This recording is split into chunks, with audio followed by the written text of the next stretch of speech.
Late at night from March 9th to 10th, 1945, the United States Army Air Forces undertook the napalm bombing of Tokyo, Operation Meetinghouse, a crime that will live in infamy.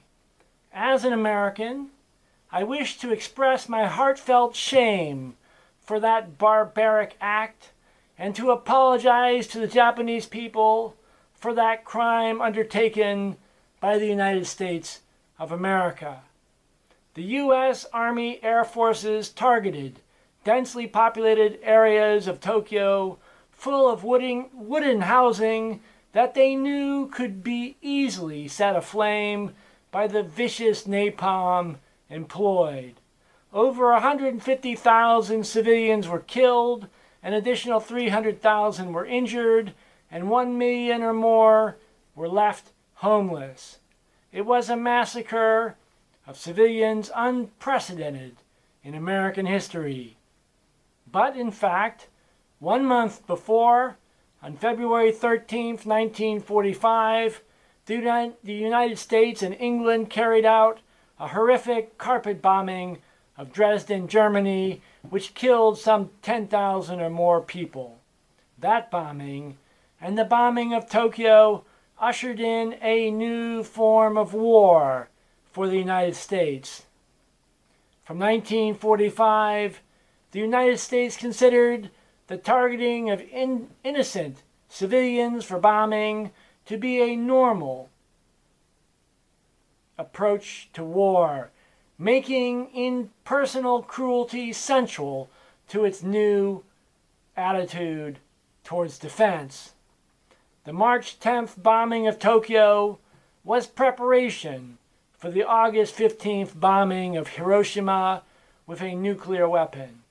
It was technical training for that horrific attack, but it was also training for the soul of how to destroy one's conscience, numb one's mind, and engage without any compassion in the most ruthless form of war. That ruthless form of war did not end with the conclusion of World War II. In Korea, in Vietnam, in Iraq, and now in Syria, indiscriminate bombing continues. It has become the American way of war. The evil spirit that was unleashed with the bombing of Tokyo 80 years ago is not something of the past. It is a monster, a Godzilla that grows only stronger with each passing day.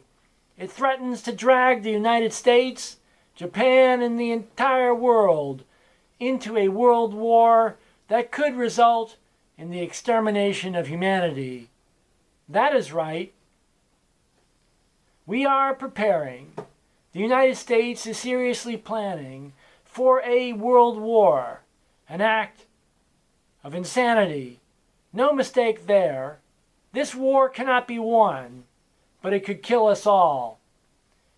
You may have noticed that lately Americans do not use the word peace anymore. It seems that peace is no longer a goal for the American government or for our society. The vast majority of politicians and generals think it is just fine to push for war and to make immense profits off of the stock in military contractors that they own. I am deeply, deeply ashamed. I cannot forgive such behavior.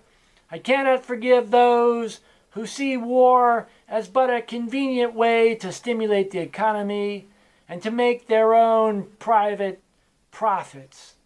The United States has an obligation to recognize the criminality of the bombing of Tokyo 80 years ago today, and to do so now. That means that the United States must end its addiction to war as the basis, as the foundations for its economy. The bombing of Tokyo 80 years ago was a great crime. My deepest apologies to the Japanese people and to the citizens of the earth. and my profoundest regrets for that evil action.